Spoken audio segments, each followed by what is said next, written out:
You've stepped into Crimson Moon stories where love is dangerous, loyalty is tested, and fate always leaves a scar. I'm Noktula and I wrote this story just for you. Ready to feel everything? Let's begin. The room stank of sweat, smoke, and desperation. Cages lined the stone walls of the underground chamber, each containing someone once free, now shackled, silent, and stripped of everything that made them whole. Omegas, the rarest among them, drugged to docility. Collars pressed against raw throats, eyes glazed, but not her. She sat cross-legged in the center of her cage, back straight, arms resting on her knees, like she was meditating, waiting, her wrists blood from the silver cuffs, but she didn't flinch. Her jaw was tight, eyes fixed on the rusted bars in front of her. The announcer's voice boomed through the chamber like a drumbeat before war. "And now for the final lot of the night," he declared. Untouched, unclaimed, unbroken, the curtain beside her cage rose. Torchlight flooded the stone stage, catching in her hair black as raven's wings and tangled from the last time she'd fought. A hush fell over the room. She knew what they saw, the bloody wrists, the busted lip, the eyes that didn't drop or plead. She bit a handler so hard. He needed reconstructive surgery, the announcer added, clearly hoping to up the bid. Some chuckled, others whispered. One voice rose above the rest. "She won't last a week." But no one dared touch her cage until the doors creaked open. A figure emerged from the shadows. She couldn't see his face. He wore a hood, a half-mask of black iron that shadowed his features, but his scent rolled in like thunder. Not the sweet tang of cedar or spice like other alphas. No, his scent was smoke and steel and something old. Something wrong. The crowd parted without being asked. "The savage alpha," someone whispered. Her heart jumped. She didn't show it. He didn't look at the announcer. Didn't glance at the trembling Omega to his left being dragged off stage. His eyes, what little she could see of them, locked on her dot and stayed there. 10,000, he said. Gasps rippled through the room. Double quote, "Sir, you." The announcer blinked. "You haven't seen her perform. I've seen enough." Another voice shouted, 15. The savage alpha turned his head slowly, almost lazily to the bidder. The man swallowed his next word. "Sat down." 10,000, the masked alpha repeated. "Final offer." Double quote silenced at the gavel struck. "Sold." Chains clinked with every step. 2 guards flanked her, one with a tranq rifle, the other gripping the leash attached to her collar. But she wasn't looking at them. She watched him. The savage alpha stood ahead, motionless. The hood of his cloak had been lowered. The iron mask covered most of his face, but his jaw was clean-shaven and angular, dusted with old scars. The kind that didn't come from war, but from survival. She didn't speak. Neither did he. They reached the loading bay, where a sleek black vehicle waited. He gestured to the guards. "Unchain her." "Sir, she's violent," I said, his voice dropped. "Unchain her." The guards hesitated, then obeyed. The silver cuffs snapped open. The moment they did, the Omega lunged. She spun, elbowed the guard to her left in the throat, grabbed the gun from the second, and turned it toward the masked alpha. He didn't flinch. "Do it," he said quietly. Her finger hovered on the trigger. Her arms trembled. "I will," she hissed. "Then do it." She stared into his eyes, gray, sharp, unreadable. And lowered the gun, because she realized something terrifying. He wanted her to pull the trigger. He wanted her to fight. His estate was built into the mountainside, high, remote, and surrounded by nothing but wolves and wild air. No pack, no staff, just her. And him. She didn't speak during the drive. Neither did he. But she watched everything, how his shoulders never relaxed, how his fingers tapped the steering wheel like he was counting seconds, how he never checked the mirrors, because he already knew what was behind him. The mansion wasn't grand. It was stone, steel, and silence. Inside, she was led to a room with a steel door, soft bedding, and nothing sharp. "You'll sleep here," he said. She scoffed. "Not even a cell?" "I don't keep prisoners," he said. "I keep weapons." She bristled. "I'm not your weapon, not yet." He walked toward her. She backed away, shoulders tense. He reached into his coat and pulled out a branding rod. "Not yet." "Just iron." Her nostrils flared. "No, it's not for show. It's for protection," he said. "They'll come for you. You belong to me now. That mark will keep you alive. I don't want to be alive if it means being yours." He paused, then turned, walked to the fireplace, and lit the brand. "You'll survive," he said, voice low. "And you'll become something no one dares touch again." He came toward her, flame flickering in one hand, scent calm and cold. She could have fought. She didn't single quotes tida. She stood tall. "Do it." She spat. The iron hissed. The mark on her shoulder still burned, but she didn't let it slow her. That morning, she found herself led into a training hall lined with dummies, weapons, and claw marks in the stone floor. He waited at the center, shirtless, arms crossed. "This isn't a prison," he said. "It's a forge. And you're going to burn before you become what you were meant to be." She narrowed her eyes. "Which is?" "A killer," she snorted. "You bought the wrong Omega." "No, I bought exactly what I need." His voice didn't rise. "Someone who hates enough to fight." He tossed her a knife. She didn't catch it. Let it clatter to the floor. He didn't react. "Just turn toward the nearest dummy. In 6 weeks, you'll be able to kill a full-grown alpha with that, or you'll be dead." She said nothing. "And there are rules," he continued. 1. Don't lie to me. 2. Don't ask about my face. 3. Don't run. Or what?" She challenged. He turned slowly to face her. "Or I won't stop you." That threw her. She expected a threat. Not ... that. "I'll leave the door open every night," he added. "Let's see how far you get before someone worse finds you." Training was brutal. The savage alpha didn't go easy on her, not in the way he spoke, the way he corrected her form, or the way he watched her fall. And she fell. A lot, but she never stayed down. Each day, he pushed her harder, made her fight with a weighted chain around her waist, tied her arms and forced her to learn how to use her legs alone, forced her to fight blindfolded, with a blade, with claws, again. He barked. She groaned, body bruised. "I can't feel my ribs." "Good. That means they're still there."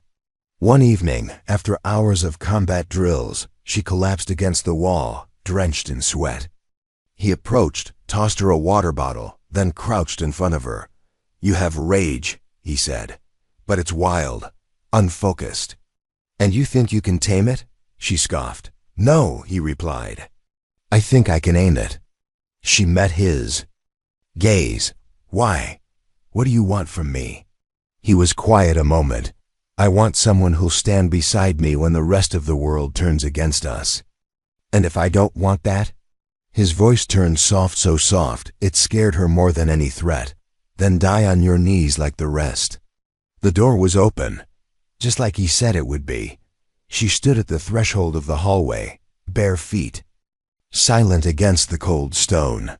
Moonlight slanted through tall windows, painting the corridor in ghostlight. No guards, no traps. Just shadows and freedom. She didn't hesitate. Her body still ached from training, but adrenaline overruled pain. She slipped down the hall, heart pounding, downstairs, past the empty training hall, through the kitchen, toward the back exit she'd studied for days. A breath, a grip on the door. Then, "Keep going," his voice said behind her. She froze, slowly turned.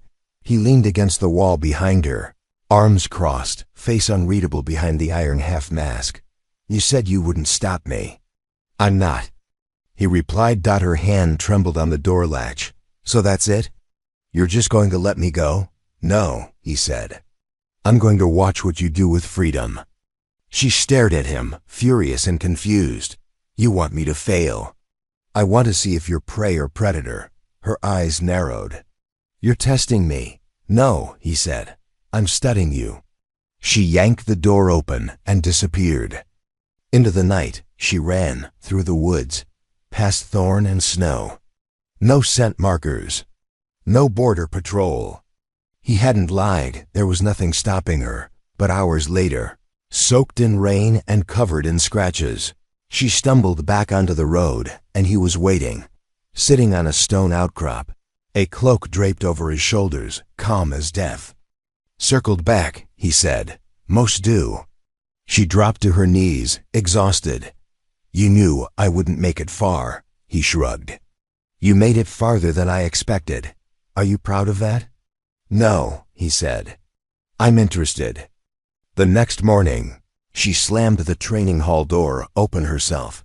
He glanced up from the table where he cleaned a dagger. I'm not running again, she said flatly. I never thought you would, he replied. She stalked toward the sparring mats, threw down a knife. Teach me how to kill you. He didn't smile, didn't mock her. Just stood. Why? Because if I'm going to be your weapon, she said, I need to know how to kill my master. Something flickered in his eyes, approval, amusement. But it vanished fast. Fair enough. They began again, harder, dirtier. He no longer treated her like glass.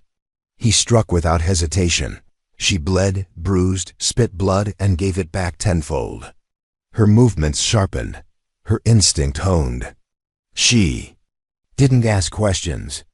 She didn't beg for rest. During a break, he handed her water and sat beside her on the floor. You're not like the others, he said. She didn't look at him. Because I don't cry? No, because you don't crave affection. You crave vengeance. She said nothing. He tilted his head. Who hurt you? Does it matter? To me, he said, voice low. Yes. She glanced at him, tired but burning. A pack I trusted. They used me to breed stronger males. When I stopped conceiving, they sold me. He was quiet for a long time. Then I did choose well, he murmured. She stared at him. Why do you want me really? He stood, picked up her blade, tossed it to her. Because I need someone who understands what it means to be owned, and who never will be again. It came out during a storm. Lightning cracked outside the mansion. The power flickered. She stood in the hallway, watching the rain pound against. The glass dot. He appeared behind her, silent as always. You ever miss it? She asked, not looking at him. Miss what? Your pack. He didn't answer at first. Then, no. She turned. They say you killed them. His eyes met hers. Do you believe it? I don't know you. I think you do, he said softly. You just don't want to admit it. She folded her arms. Then tell me. He moved past her, toward the fireplace in the main hall. She followed. They weren't my pack, he said, voice lower than thunder. They were a council of cowards. They feared weakness. And they saw it in my bloodline. You weren't born an alpha? He nodded once. I was a beta. Born to serve. I rose through force. And they punished you for it. They tried. He stared into the fire. Until I turned their rules into ash. She leaned against the stone mantle. So you did kill them. I buried 100 wolves who called me brother. His voice didn't tremble. And not a single one deserved to live. The silence that followed was heavier than the storm outside. Then she asked, Are you going to kill me one day? He looked at her, steady, clear. No, you're not like them. You don't know that. I will, he said, the day you betray me. It started with a punch. He threw it hard, too hard, and it caught her in the ribs. She dropped too. One knee gasping. He stepped back. Good, he said. She coughed, spit on the floor. You think pain is good? No, I think rage is. Now stand up. She stood. He circled her, slow and calm. Rage without focus is weakness, he said. But rage in control, that's war. She attacked first this time. Fast, sharp. He blocked dizzily. Faster, he barked. Stop hesitating. Feel it. I am feeling it. Not enough. She screamed. The sound echoed off the stone walls as she launched herself forward, driving her blade at his chest. He caught her wrist, twisted, slammed her to the floor. Again. She groaned. Again. She rose, lunged. This time, she nearly cut him. By nightfall, she was drenched in sweat. Breathing fire. You're holding back, he said. I'm not. You are. She threw a dagger at his head. He caught it, tossed it back gently. Better. Don't mock me. I'm not. I'm reminding you, you're dangerous. You just haven't accepted it yet. She stood there, chest heaving.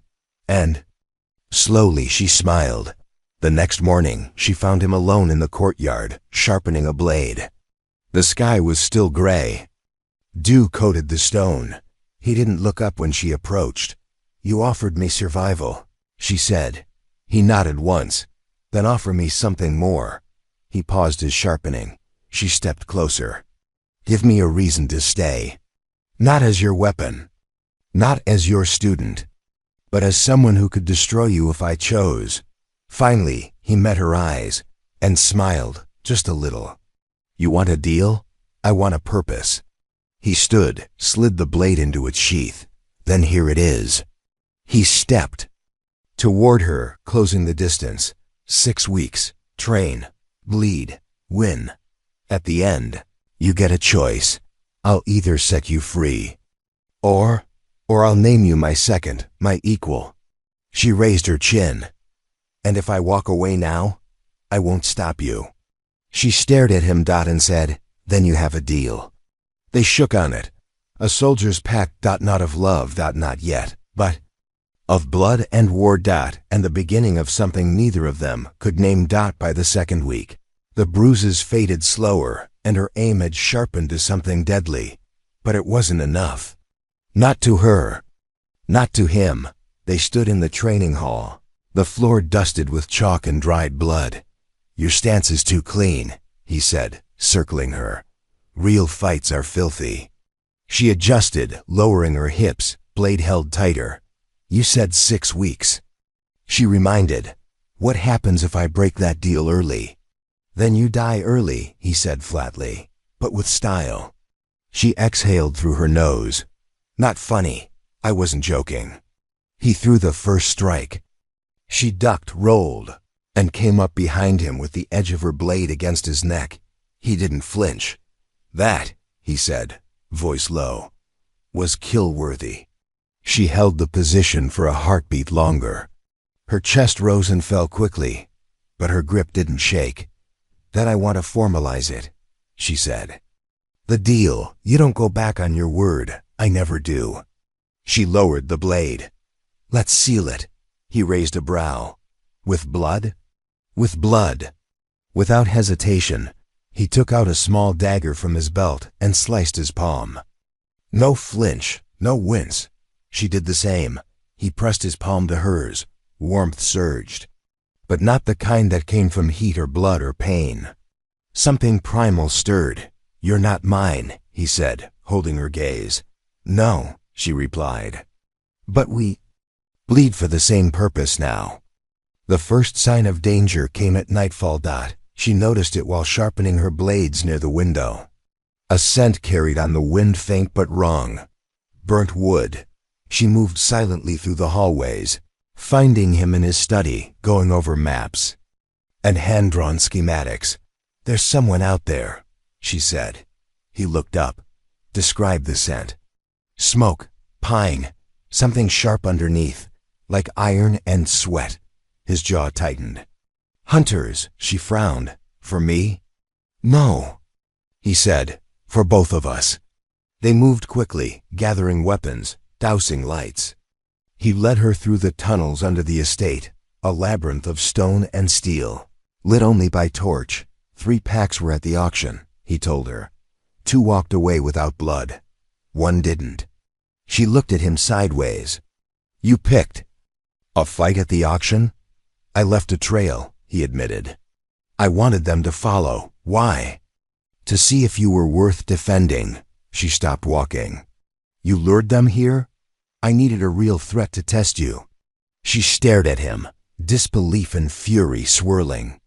You put a target on my back to test my skill? No, he said. Calmly. I put it there to test your loyalty. And if I had run again? He met her eyes. I would have let them kill you.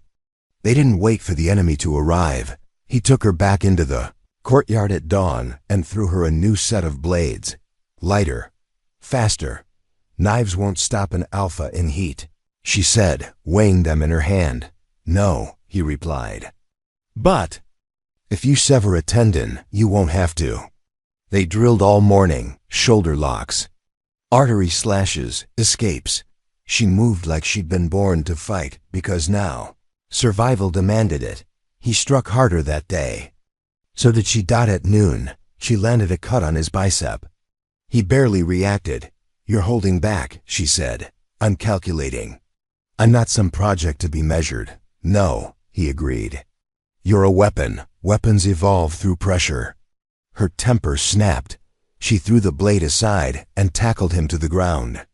They crashed onto the stone, and for a moment, she had the upper hand until he flipped her, pinning her wrists to the floor. You're angry, he murmured. She growled. You think you can mold me? I am molding you. You're going to break me before that happens. He leaned closer. If I was trying to break you, you'd already be ash. She stilled. He released her slowly. They lay there, panting in the silence. I hate you, she said hoarsely. I know, he replied softer. That's how I know you'll live. That night, the wind screamed. They sat in the war room, maps stretched across a long table. She stared at the territories he'd marked, packs she didn't recognize, borders she hadn't crossed.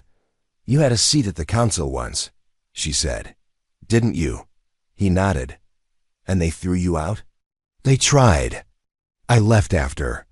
Burning down the hall, she blinked. You're serious? They held a vote, decided to erase Omegas from leadership ranks. I objected.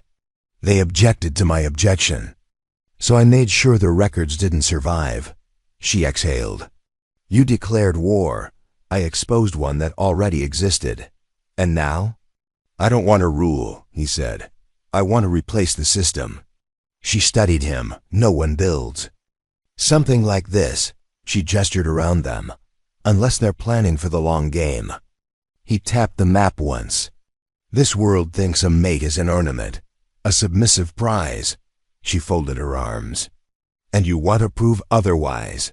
I want to remake what alpha means. She hesitated. And me? What do I get in your vision? He looked her in the eye. Freedom or command. She stared at him. Then reached across the table and moved one of the council markers into the fire pit. Then let's start burning. The next morning, she woke to silence. No metal clashing. No drills. No footsteps, only a folded scrap of parchment on her. Nitstand. Come find me. She followed a trail out into the woods farther than he'd ever let her walk alone. Eventually, she found him near the edge of a cliff, standing by a stone grave, marked only with claw marks and a single black ribbon. Your mate? She asked quietly. He shook his head. My sister. That surprised her. She was the one who kept me sane, he said. When the pack tried to correct me, she stood in the way. What happened to her? She tried to defend me during the exile. They tore her apart in front of me. She didn't speak for a while, then stepped forward.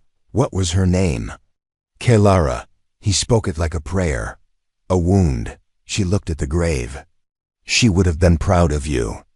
No, he said. She would have wanted me to stop. Silence again. Then she reached into her coat pocket, pulled out the blade he gave her 2 weeks ago, and set it on the gravestone. She's the reason you taught me, she said, so I wouldn't end up like her. He nodded once. They stood together as the wind whipped around them. No orders. No war games. Just a quiet shared ache. And for the first time, she didn't feel like just a weapon. She felt like a survivor standing beside another. They sparred at dusk. It was unspoken, now no commands, no reminders, just instinct. She stepped into the ring like it was hers, shoulders squared, gaze clear. He was waiting, a blade in hand. He always watched her before they began. Studied the set of her jaw, the slight favor of her left side. Tonight, she showed no weakness. "Try to kill me," he said. She did. She moved with speed that startled even him. No hesitation, no questions, just precise violence. She ducked beneath his first strike, slashed upward, caught his shirt, tore clean through the leather. The blade nicked his skin. Blood bloomed. He didn't stop, neither did she. He swept her legs, she spun and landed in a crouch. She feinted left, then went right, aiming for his ribs. He caught her wrist. She twisted, dislocated her own thumb to slip free, and slammed her fist into his coat. Jaw! He stumbled back, then laughed. The sound was low, dark, and rare. "You finally stopped holding back." She smirked, wiping blood from her lip. "You told me to kill you." He tilted his head, amused. "You just might." They circled each other in silence. He lowered his blade. "What changed?" She exhaled slowly. "I realized I wasn't trying to impress you anymore. You never had to." She stepped closer, gaze sharp. "But you needed to know I could do more than bleed." He reached out and fixed the strap of her vest. His fingers grazed her shoulder. "You're more than that," he murmured. And for once, she didn't pull away. The call came in the form of a severed wolf's paw nailed to the gates. She found it. First, stiff, frozen, wrapped in a blood-streaked cloth bearing a sigil she recognized. She tossed it to him in the war room. "They found us." He examined the symbol. "Iron Fang," she frowned. "They're mercenaries." "Not anymore." He turned to the maps. "They've aligned with the Hollowclaw Alpha. That means they've been promised territory and power. They won't just be testing borders anymore," she said. "No," he agreed. "They'll be testing us." She crossed her arms. "Then let's strike first." He looked up at her. "No warning?" He asked. "They nailed a body part to your gate." She said coldly, "What do you think?" A pause, then a smile grim and full of pride. "Good." He motioned her over. Together, they planned the assault. She traced her fingers over the river that split Iron Fang land in two. "We flood this. Burn the bridge. I'll lead the main force south," he said. "You take the scout unit east. Strike their supply line. I want to lead it alone." He gave her a long look. "Not because I'm trying to prove something," she added. "Because I'm ready." He nodded once. "You leave at first light." Night before the strike, she couldn't sleep. She stood alone in the courtyard, hands curled around a mug of too-hot tea. The stars stretched wide above her. No moon. Number. Guidance. He found her like he always did, silent, watching. "You doubt your plan?" He asked. "No," she said. "I doubt what comes after." He stepped beside her, close but not touching. "What are you afraid of?" She didn't answer at first. Then, "That when I win, I won't know how to stop." A breath passed between them. He took the mug from her hands and set it aside. "Come here." She hesitated, then stepped into his arms. Not a kiss, not a claim, just heat and silence and the heavy, quiet weight of two wolves who'd bled through everything. He rested his forehead against hers, and the bond snapped. It was sudden, violent. A pulse between them, hot and ancient and binding. Knees buckled. His grip tightened. She gasped. "No, I didn't do this," he said, voice strained. "You didn't either." Their scents clashed, tangled. Her heart raced. "This can't happen." "I know." She pulled away, breath shaking. "We're not mates. I never said we were." "But it's there," she said, pressing a hand to her chest. "I can feel it. I feel you." He nodded once, slowly. "So do I." Then turned away.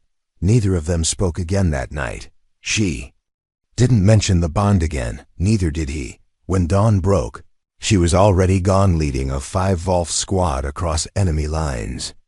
Each member had been handpicked by him. All trained by her, they moved like shadows, cut through patrols like whispers.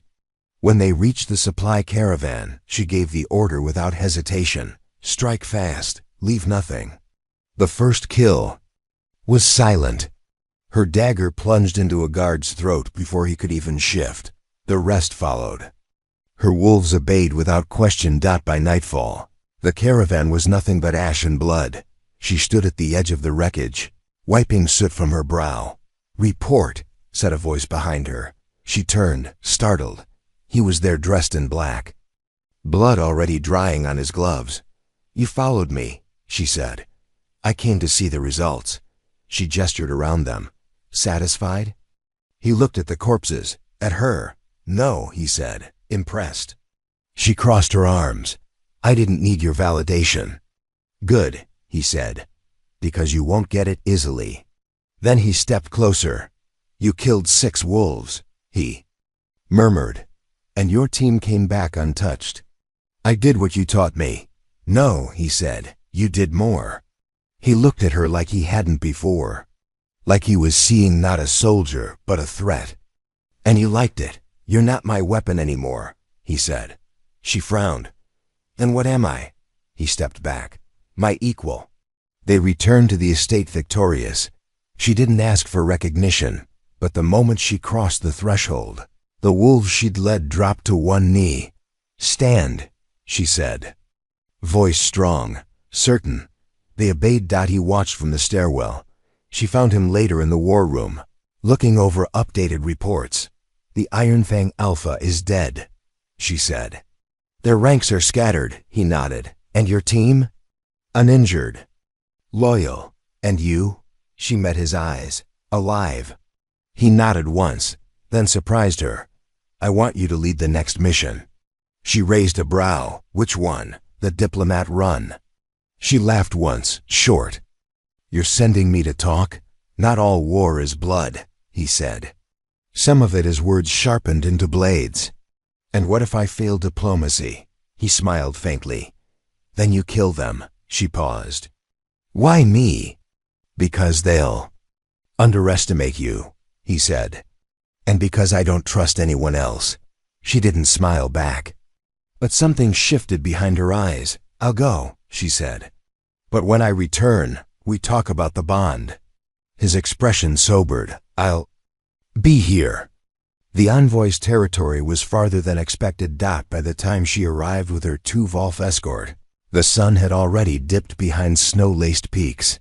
The diplomat, a smug male named Garen, welcomed her with a too-polished smile and eyes that lingered too long. "I didn't expect him to send you," Garen said as she entered the lodge. "He's gotten creative." "He trusts me," she replied, taking in the guards flanking the room. Garen offered wine. She didn't take it. The conversation started polite, then political, then dangerous. They danced around terms: neutral zones, temporary truces, shifting alliances. She noted everything, every tick of his brow, every pause between words. He wanted information. He wasn't here for peace. "You're prettier than I expected," Garen said suddenly, after pouring himself a second drink. "I wonder if he knows what he's keeping locked away." She leaned forward, slow, deliberate. "Are you trying to provoke me?" "Maybe I just want to see if the rumors are true." She rose from her chair. "I should warn you," she said, stepping toward him. "There's only one Wolf in this world who gets away with talking to me like that. And you're not with him now." "No," she whispered. She grabbed his face and slammed it into the table. Blood spilled into the wine. The 2 guards lunged, but she had already drawn her dagger. They didn't last long. She left Garen bleeding, alive but humiliated. By the time she returned to the savage Alpha's estate, dawn was breaking. He met her at the front gates. "Trouble?" he asked. She smirked. "He kissed me." A muscle twitched in his jaw. "Did you kiss him back?" She stepped closer, and kissed him, quick, fierce, messy, then pulled back. I only kiss wolves I trust to survive me. They didn't talk about the kiss, not the next day, not the day after, but something had shifted. She noticed it in the way he looked at her, now longer, darker. Like she was a question he still hadn't figured out. He no longer barked commands during training. He invited her input. Watched her from the shadows when she sparred with others. And her bond ached. It was faint at first, a pull in her chest when he passed too close, a flutter in her gut when his scent filled a room. She fought it, bit it down. Until it snapped. Late one night, she woke breathless. The bond was burning. Not figuratively, her skin felt too tight, her head swam with his scent. She stormed into the hallway, found him outside, hands braced against a stone pillar, breathing hard. You feel it too? She demanded. He didn't turn around. Yes, what is it? The bond, strengthening. She moved closer. Why now? Because you let me kiss you. She stiffened. That wasn't about. Yes, it was, he said. Maybe not. To you, but to the bond? That was enough. She stopped inches from him. You said we weren't mates. We're not, he said, voice hoarse. Not unless we choose it. She swallowed. Then we need to break it. He finally turned. We can't. Silence. I can't want this, she said. I know. She stepped forward anyway, and when their mouths met again, it wasn't controlled. It was chaos, fingers digging into cloth, teeth catching lips, breath caught in heat. Her hands clawed at his back, and his touch seared into her spine. They broke apart moments later, panting, feral. I don't belong to you, she gasped. I don't want you to, he said, and they didn't speak again that night, but the bond throbbed between them. The ambush came at the edge of Hollow Claw territory. She had been leading a scout unit through the northern ridge, mapping abandoned strongholds when the air shifted. Too quiet. No birds, no wind. She turned. Fall back. Too late. Netting dropped from the trees. Wolves in black armor lunged from the snowbanks. 3 of her team went down instantly. She slashed through the first attacker, then a trank dart hit her side. She spun. Killed another. Then the second dart hit. Her legs folded beneath her. The last thing she saw was the mark on their armor. Not Hollow Claw. Not Iron Fang. Black Fang. She was being taken. Not for ransom. For breeding stock. When word reached the savage alpha, he didn't speak, didn't question, didn't wait. He suited up in silence, pulled out the blades he hadn't used in years, strapped them to his back. No war horns. No scouts. No warning, just fire. The Black Fan outpost was a half-day south. He arrived before dusk and left nothing standing by nightfall. They begged, they screamed. He didn't hear them. He burned everything. When he finally found her scent among the ruins of the second camp, it was faint, faded, but it was hers. And it led east. He moved like a storm. 20 wolves died before dawn. She woke in chains. Bare floor, low ceiling, dark walls. The air stank of musk and rotting meat. Black Fang. They hadn't touched her, not yet. But they'd made it clear what they wanted. You're rare. One guard sneered through the bars. Alpha bloodline, Omega scent. We'll fetch a kingdom's worth of coin for what grows in you. She didn't speak, didn't scream. Just waited. Then, one night, the guards started howling. Not victory, howls. Warning. FIRALIGHT. Spilled through the cracks in the stone walls. Screams followed. Then silence. Her cell door blew open, and he stood there. Smoke stained, blood-soaked, mask, gone. Just him, real, alive, burning. You came, she whispered. I told you, he said, voice like gravel. I always would. She tried to rise. Collapsed. He was beside her in a breath, cradled her like she wasn't made of knives. I'm fine. She lied. No, you're not, he said, but he held her like she'd never been broken. and for the first time in her life, she believed it might be true. He carried her out through smoke and bone. She didn't speak much, only clutched his tunic. Half conscious, the warmth of him grounding her while the stench of burned fur and blood still clung to her skin. The air outside was cold and sharp. It should have woken her. It didn't. He set her gently in the back of the supply wagon they'd commandeered and wrapped his own cloak around her trembling frame. 2 wolves from his personal guard rode ahead in silence, knowing better than to speak. Her eyes cracked. Open halfway through the return. You burned them. He didn't look at her. Yes. All of them? Yes. She stared at the stars above them. Even the Omegas? They took you, he said simply. There's no mercy for that. Silence stretched between them.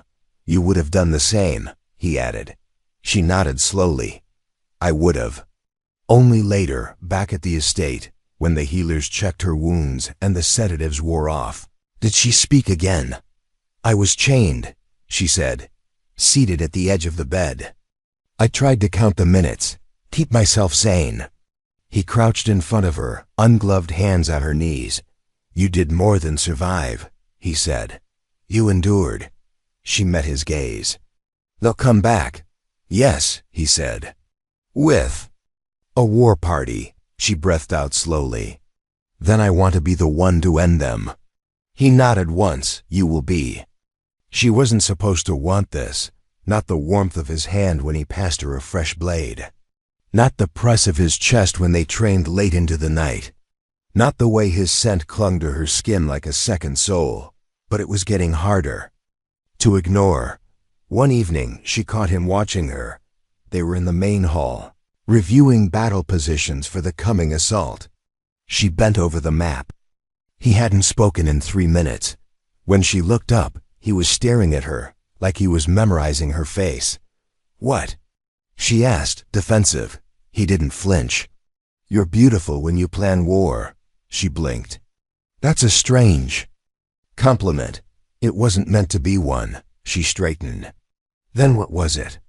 A warning, he said quietly. He stepped around the table and stopped close enough to touch her. Because when this war is over, I won't be able to keep my hands off you. Her throat tightened. Then don't. They didn't kiss. They collided. Clothing was torn, not removed. Teeth clashed. He slammed her against the wall and kissed her like he owned every breath in her lungs. And when it was over, when they stood there bruised and panting, neither of them said a word, because it wasn't love, not yet, but it was no longer just strategy either. They struck at dawn. Blackfang. Not hollow claw. The council. She heard the explosion first. Then screams. The west watchtower had been reduced to rubble. Smoke curled up into the sky, visible from every part of the estate. She grabbed her weapons and ran. By the time she reached the courtyard, bodies littered the stone. His wolves fought like demons, holding off council enforcers in gold-plated armor. They outnumbered them, 2 to 1. Her side was losing ground fast. She didn't wait for orders. She launched herself into the chaos, sliced through the first enforcer's throat, punched the second into the ground with a knee to the jaw. Her presence turned the tide, just slightly. Then she saw him. The savage alpha was on the upper balcony, locked in combat with a council beta in reinforced steel. The man was fast, but not faster. She joined him mid-fight, throwing her blade straight into the beta's thigh. The man screamed. He turned toward her. Too late. The savage alpha's claws ripped open his chest. It was over in seconds. But the message was clear. They're not just testing borders anymore, she said, panting. No, he growled. They're coming for everything. They held the funeral at dusk. 5 wolves lost, all young. One of them had trained under her. She stood over the freshly turned soil, arms folded tight, jaw clenched. She hated this part. Later, inside the great hall, the remaining wolves gathered around the long table. Tension hung in the air like smoke. He entered last, flanked by 2 of his most loyal lieutenants. Bran and Alara, both hardened warriors.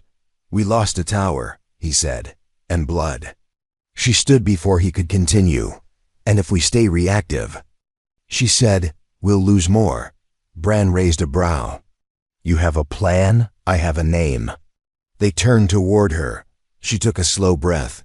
I'm no longer just a fighter. No longer his weapon. I'm leading a new pack right now. From this room, Bran snorted. You want to start a pack in the middle of a war? I want to give our wolves something to survive for, she snapped. Ilera leaned forward. And what will you call this pack of yours? Her gaze drifted to the savage alpha. He met her eyes and nodded once. She turned back to them and said, clear and strong, pack revenant. For those who've been broken and came back stronger. Silence. Then, one by one, they stood. The first pledges to her name, not hers. She didn't sleep that night, not from fear, but purpose. By morning, Pack Revenant had 27 members, all handpicked from among the displaced, the wounded, the forgotten. Not his elite guard, hers. She trained them fast and hard. They moved like shadows by the end of the second day. Trusted her instantly. He watched from the edge of the sparring grounds. You've changed, he said after one session. No, she replied. I've remembered who I was before they took everything. You don't need me anymore. She turned to him. That was never the point. He stepped closer. You've earned your own command, your own name. I won't stand in your way. I never asked you to, she said, but the bond is still there, she cut in. But it doesn't own me. He nodded slowly, then reached into his coat and pulled out a small silver ring, engraved with the symbol of his fallen sister. I was going to give this to my second, he said. You were never meant to stay here. But if you do. She looked down at the ring. Then slid it onto her finger, not as a claim of love. As a vow of power. I lead beside you, she said. Until the council falls, he nodded. And after that? She paused. Then we'll see if there's room for anything more than war. The war room was full. She stood at the head of the table, flanked by her lieutenants from Pack Revenant Mira. Lean and vicious, Rael, quiet but lethal. And Jace, the Omega who'd once flinched at orders, but now bore a jagged scar and a sharpened tongue. Across from her sat the savage Alpha, silent, watching. Bran muttered something under his breath. 27 wolves against the council's elite. Not exactly even odds. They don't fight like us, Mira said. They follow structure. We follow instinct. They follow fear, the savage Alpha added. You follow her. He looked directly at her. She inclined her head in acknowledgement, but didn't smile. Not here. We hit the Western Council outpost first, she said, spreading the map. It's lightly guarded, supplies the rest of their line. If we take it, we choke them. Rael pointed to the river, marked in red. Flood the channel, cut their retreat. Exactly, Bran leaned forward. And when they retaliate?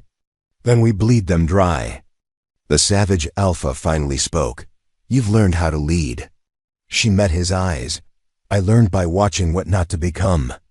There was no offense taken. He nodded, slow, darkly amused. And what will you become? He asked. She didn't blink. The wolf that buries the old world. They struck at midnight. Snow muffled their steps, moonlight cloaking their movement. Pack revenants slid through the trees like ghosts. She led the charge. They reached the council outpost without detection. 2 guards at the gate, silent kills. No alarms. She signaled. Mira and Rael flanked right, clearing the barracks. Jace and the others breached the food stores and set flame to the grain. Inside, she found the commander, a seasoned alpha gray at the temples, taller than her by a full head. He turned, snarled. I know who you are. She raised her blade. Then you know this ends one way. You shouldn't exist. An Omega with blood on her hands? That's not how it works. She smiled. I rewrote how it works. They fought. Hard. He had the strength, but she had speed and fury. The blade slipped between his ribs with a sound like tearing silk. His eyes widened. "You'll burn with him," he rasped. She twisted the blade. "No, I'll outlive you." When she emerged from the outpost, it was already ablaze. Her wolves knelt as she passed, not because of what she'd done, because they believed. The victory tasted like ash by dawn. Smoke blackened the horizon. The council had lost their western hold, and word would spread fast. They returned to the estate, limping but alive. When she crossed the threshold, he was waiting. She didn't speak. Just handed him the bloodied insignia from the council commanders. Cloak. His jaw tightened. "You killed him. I led a war party." "What did you expect?" "Not this," he said. "Not so quickly." She folded her arms. "Afraid I'm outpacing you?" "No," he said quietly. "Afraid they'll see you coming too soon." She frowned. "You think I should hide?" "I think they'll throw everything at you now, not me, you." She shrugged. "Let them." He stepped closer. "You don't have to carry all of this alone." "I'm not yours to carry," she said. "No," he agreed. "But I want to stand beside you." That stopped her. "You've never said that before," she whispered. "I've never meant it more." For a long moment, neither spoke. Then she turned away. "There's no room for love in this war." His voice followed her down the corridor. "Maybe not, but there's room for loyalty." The message came by blade, a single hollow claw scout dead. On the border, tongue cut, throat open. A parchment pinned to his chest. "You took from us. Now we take from you." She read it in silence. Then tossed it onto the fire. "They're moving west," Rail reported. "Probably trying to flank the main path through the Pine Valley." "How many?" she asked. 40, maybe more." She stood. "Prepare, Revenant. We strike at dawn." He caught her at the armory, lacing his gear. "I'm coming with you." She didn't argue. They fought together for the first time in weeks, side by side, teeth bared, claws bloodied. Hollow Claw had numbers. They had vengeance. By morning, the valley was painted in red. She limped through the battlefield, shoulder dislocated, sword dripping. He found her sitting beneath a shattered tree, breathing heavy. "You shouldn't have pushed yourself," he said. She didn't look at him. "I needed to remind them I bleed too." He knelt beside her. "And who reminds you that you're still alive?" "You," she said quietly. And he didn't leave her side until night fell. It rained. Finally, after weeks of smoke and fire and frost, the sky cracked and poured. She stood in the middle of the courtyard, soaked to the bone, head tilted back. He found her there, silent. "We've won 3 fronts," he said. "The council's bleeding." She didn't reply. "You should rest." "I can't." "Why?" She turned. "Because the bond is getting stronger." He stilled. "I wake up with your scent on my tongue," she whispered. "Even when you're not in the room." He crossed to her, slow. "I feel it too." "We need to make a choice," she said. "Break it or seal it." His voice was barely audible. "Do you want to seal it?" "I don't know," she said. "I didn't come here to be claimed. I came to survive." "You're not just surviving," he said. "You're leading. You're rewriting what it means to be Wolf." She looked at him, rain running down her face. "And if we seal it," she asked, "what happens when the war ends?" "Then we rule a world we burned down and built together." Silence stretched between them. Then she stepped forward, pressed her forehead to his. "I choose you," she whispered. "Not because of the bond, because of me." His arms wrapped around her, fierce and careful. And for the first time, the bond settled. No more burning. Just heat. Home. She smelled the poison. Before she tasted it. It was faint, buried beneath roasted meat and crushed herbs. But it was there. Belthorn root. Bitter. Slow. Fatal. By morning. She dropped her fork. Rail noticed first. "What is it?" She pushed the plate away. "Get everyone out, now." The grand hall erupted in movement. Wolves overturned benches, grabbed weapons. Jace helped Mira to her feet just as two of the younger warriors began to sway and collapse. It wasn't just her food. It was all of it. He appeared in the doorway a breath later, his eyes dark. What happened? She met his gaze. We were infiltrated. She didn't wait. She stormed into the kitchen with him at her heels, followed by Bran and 3 of Revenant's fastest wolves. Only 2 cooks were left alive, both knocked unconscious, mouths gagged. A third had disappeared. Ilara found a trail of blood leading out into the woods. They slipped out during dinner. She growled. This wasn't just sabotage. It was a message. A small carved token had been left near the door, tied with a gold thread. The mark of the council. By dawn, 3 wolves were dead. 6 more were sick, 2 unconscious. She stood over the bodies wrapped in cloth, wind tearing through the courtyard. Like a knife through fur. These weren't soldiers, Jay said, voice cracking.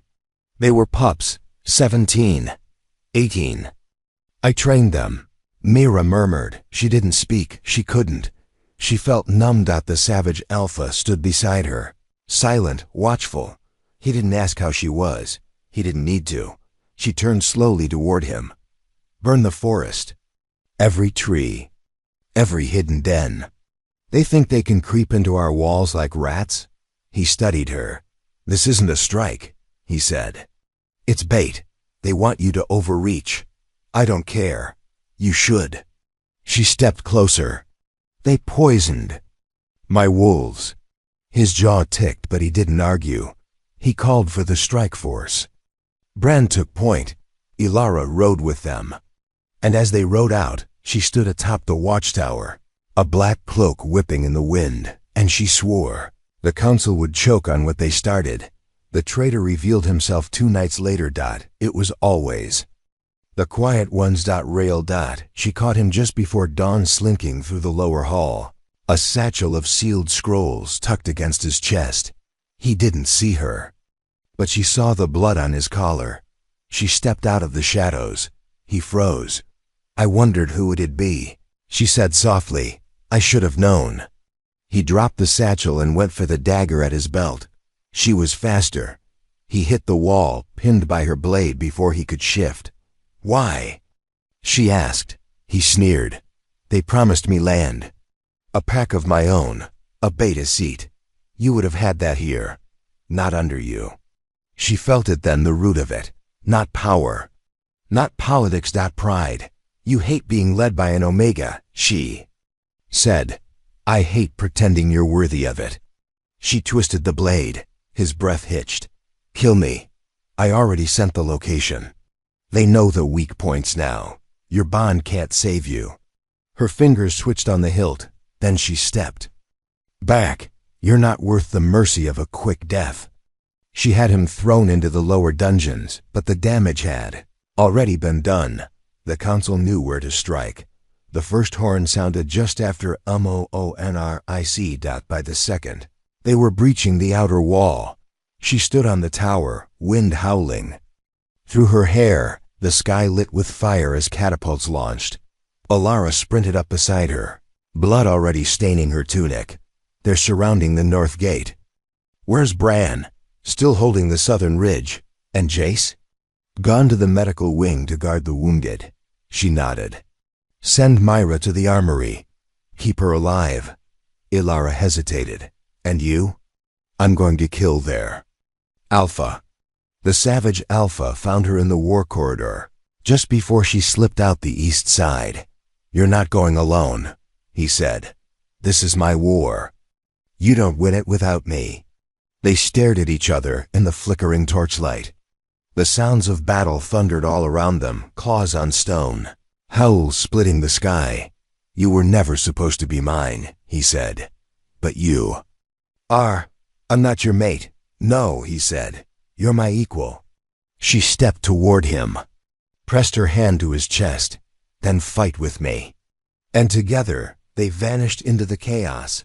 She found the council's general near the broken gates, flanked by armored wolves, a full head taller, broader, A beta by rank, but pure alpha by rage. You, he sneered. The little omega who thinks she's royalty. She didn't answer. She threw her blade instead. It caught his shoulder deep. Enough to stagger, not to kill. He lunged. She dropped and rolled, catching him at the knees. The battle was brutal. He cracked 2 of her ribs. She shattered. His jaw. He clawed across her face.